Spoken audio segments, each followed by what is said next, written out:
अच्छा होगा उतनी आपकी राइटिंग में रिदम होगा, उतनी आपकी राइटिंग सिस्टमेटिक दिखेगी, आपको देखने में अच्छा लगेगा। या राइटिंग में अगर बहुत ज्यादा कहीं फ्लक्चुएशंस हैं, that means there is some issues in fine motor movement, है ना। फाइन मोटर स्किल्स में प्रॉब्लम है, आपकी राइटिंग में कुछ ब्रेक्स हो रहा है, कुछ राइटिंग बहुत ज्यादा फ्लक्चुएशंस हो रही है, तो ये आपका फाइन मोटर इश्यूज में कुछ प्रॉब्लम्स होती है, ठीक है। Fine Motors movement generally 6 to 12 years तक वो डेवलप होती है। अदरवाइज फाइन मोटर स्किल्स जो होती है बर्थ के बाद में वो 15 साल 20 साल तक भी चलती है वो उसमें, बट जो मेजर एज है बेसिक फाइन मोटर स्किल्स का है वो 6 to 12 ईयर्स तक वो सेटल होती है।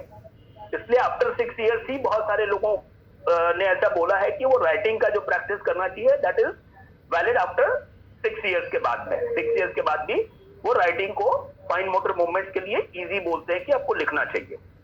6 to 12 ईयर्स जो है वो आपका जनरली हम ग्राफोलॉजी में डिस्कशन करते हैं, या जो एडोलेंस के हिसाब से अगर बात करते हैं तो आपका फादर फिगर का वो एज है। फादर मतलब मोटिवेशन जो काउंट करते हैं, राइट।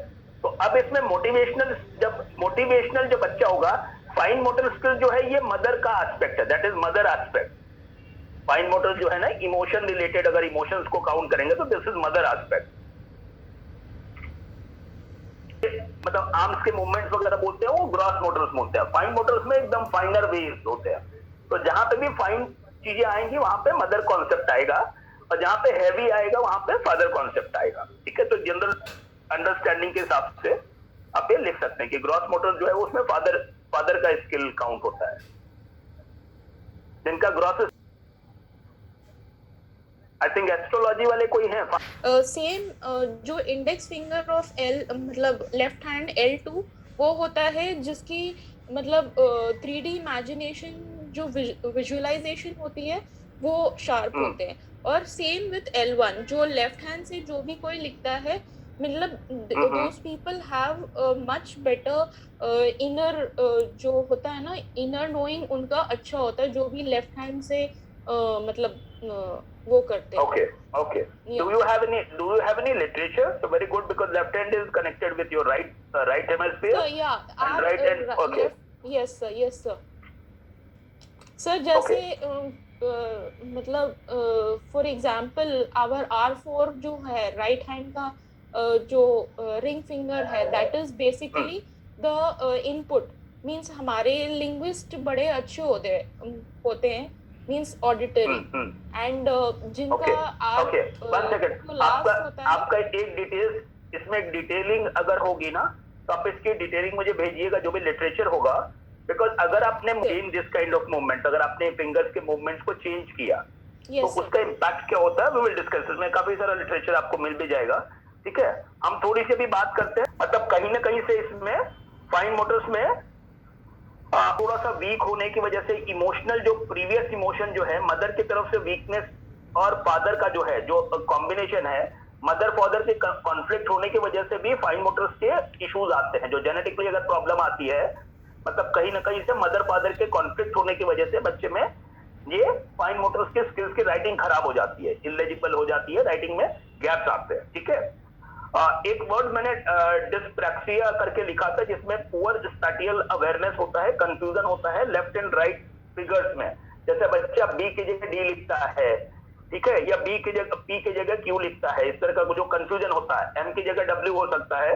तो ये बच्चों को डिस्प्रैक्सिया करके ये कोई इश्यूज होते हैं, इसकी वजह से वो बच्चा अवेयर नहीं होता है कि लेफ्ट मूवमेंट करना है या राइट मूवमेंट करना है। He is making one stem के बाद में लेफ्ट सी बनाना है राइट सी बनाना है, उसको वो मालूम नहीं पड़ता है। तो he is somehow confuse, he can't take that decision कि लेफ्ट करना है राइट करना है। तो इसलिए वो बी की जगह वो एच बना देता है, बी की जगह वो डी बना देता है। इस तरह के कुछ कंफ्यूजन होते हैं, तो वो उसमें बच्चा कंफ्यूज हो जाता है, मतलब उसके थॉट प्रोसेस में प्रोसेस नहीं कर पाता। There is miscommunication in processor. उसको पुअर फिंगर्स तो डिफाइन हो रही है ना, तो उसका प्रोसेस अलग हो रहा है, बट फाइन मोटर्स में भी इशू आ जाएगा यहाँ पे। ये फाइन मोटर्स के ही प्रकार होते हैं, विजुअल रिलेटेड भी होते हैं, है ना। तो इसमें इशू आते हैं फाइन मोटर्स से रिलेटेड ही,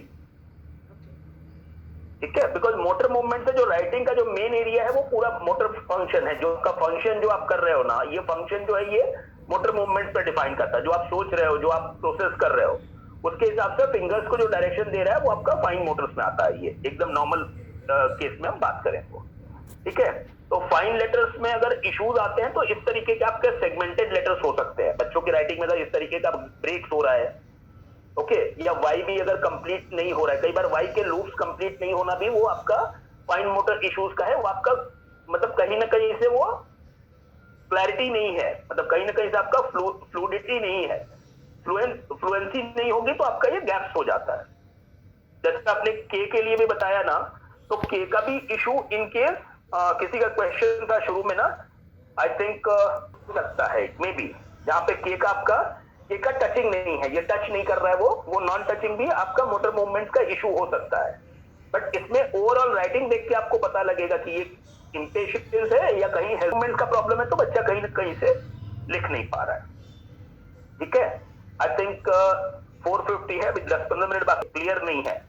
तो वो लोग रिच एंड फेमस क्यों होते हैं, मतलब आपने रिच और फेमस लोगों की राइटिंग देखी होगी, तो वो राइटिंग बहुत क्लियर नहीं है। ये पहले मैंने 1-2 बार टॉपिक लिया है, बट आप फाइन मोटर्स की जगह बात कर रहे हैं, तो व्हाट इज द रीजन कि these people are very successful, rich और फेमस, वो रिच और फेमस क्यों है?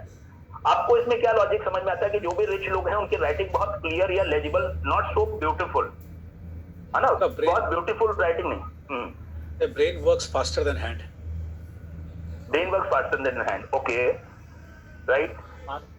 Any comment from graphologist side? कोई graphologist इनको काउंटर कर सकता है? आपने किसने बताया, नाम बताइए please. Dipankar ji. Experience wise अच्छी नहीं है, तो बैड हैंड राइटिंग और सक्सेस का लेना देना है। पर इनका यहाँ पे मकसद, एक सेकंड, आवाज नहीं आ रही है आपकी, क्लियर नहीं है, नेटवर्क का कुछ इशू है। यस, क्या बोल रहे हो आप, फिर से बोलिए। सर जिनकी हैंडराइटिंग ब्यूटीफुल नहीं होती, सिग्नेचर और final goal as you said rightly, and focus on other direction. Basically उनको डायरेक्शन जो है ना उनके पास में, किसी भी अल्टरनेट डायरेक्शन पे भी ज्यादा फोकस होते हैं। उनका जो फोकस जो है उनके डायरेक्शन पे है ना, उनके वे ऑफ ट्रैवलिंग पे नहीं होकर डायरेक्शन पे ज्यादा फोकस होते हैं, डायरेक्शन ड्रिवन होते हैं कि कौन सा डायरेक्शन है। एक तरीके से आप गोल्स को डिफाइन कर सकते हैं, तो वो लोग डायरेक्शन पे ज्यादा डिफाइन करते हैं, किस तरीके से जाना है, कैसे राइटिंग लिखना है, उस पर बहुत ज्यादा एम्फेसाइज नहीं करते हैं। They are more focus on कि हम लिख रहे हैं कुछ भी।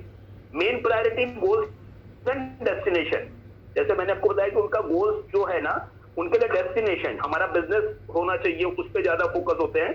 किस तरीके से होना है, नहीं होना, उनको बहुत ज्यादा small, they are not concern about petty thing, छोटी छोटी चीजों पे वो बहुत ज्यादा कंसर्न नहीं रखना चाहते हैं। राइटिंग में अगर ये प्रॉब्लम है तो उसमें 6 to 12 इयर्स का जो है बैड चाइल्डहुड जो है, उनका अर्ली एज जो है 6 to 12 इयर्स का जो एज फैक्टर है, वहां पे उन्होंने काफी स्ट्रगल देखा होता है, वहां पे बहुत सारी चीजें स्ट्रगल हुई होती है लाइफ में। राइटिंग खराब होने की जो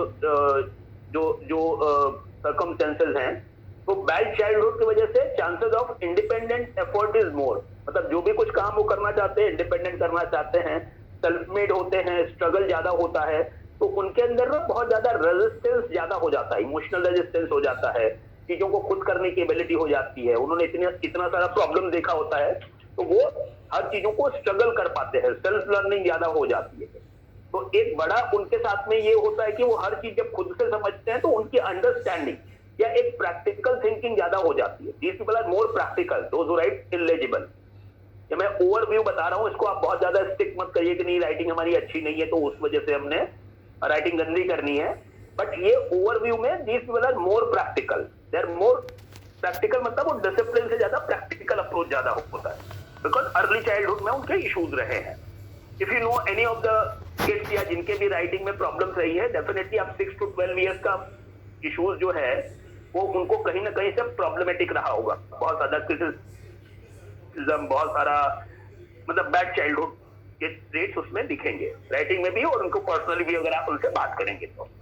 ये वर्ल्ड वाइड देखा गया है, ये जो एस्पेक्ट्स हैं, जो ये ग्लोबली इस तरीके की चीजें हैं कि उनको चाइल्डहुड में बहुत सारी प्रॉब्लम्स रही है, या जिस कंट्री में फादर फिगर का इश्यूज है वहां पे ये फाइन मोटर्स के स्किल्स के बहुत प्रॉब्लम्स हैं सर्टेन कंट्रीज में, जहाँ पे फादर फिगरिंग होता है, मोटिवेशनल लैकिंग होता है, और इसका कई बार जेनेटिक इश्यूज का भी डिफाइन होता है। मतलब ये अगर आपका ये क्लियर नहीं है तो जेनेटिकली भी बच्चा वीक हो जाता है, कई बार ना वो एक फियर आ जाता है, इनकी भी राइटिंग इलेजिबल है, मोटर मूवमेंट्स के इश्यूज हैं, इसलिए अभी ये केसेस बहुत बढ़ रहे हैं। अभी ये जो लर्निंग डिसेबिलिटीज की प्रॉब्लम्स है ये बहुत बढ़ रही है, और अभी एक बहुत बड़ा आंकड़ा है कि शायद ये दो बताया कि they want to do success, या उनको जो चीज गोल चाहिए हो कॉल को, मतलब वो डेस्परेशन बहुत होता है। तो एक जो जुनून होता है, जो डेस्परेशन है, उसकी वजह से भी उनको सक्सेस में, मतलब सक्सेस की बात में अगर हेल्थ वेल्थ रिलेशनशिप या बाकी ओवरऑल ग्रोथ की बात करूं, they are very much passionate, मतलब पैशनेट ज्यादा होने की वजह से वो डेस्परेशन आ जाता है। तो डेस्परेशन की वजह से भी वो लोग रिच और फेमस ज्यादा हो जाते हैं, बिकॉज वो अपने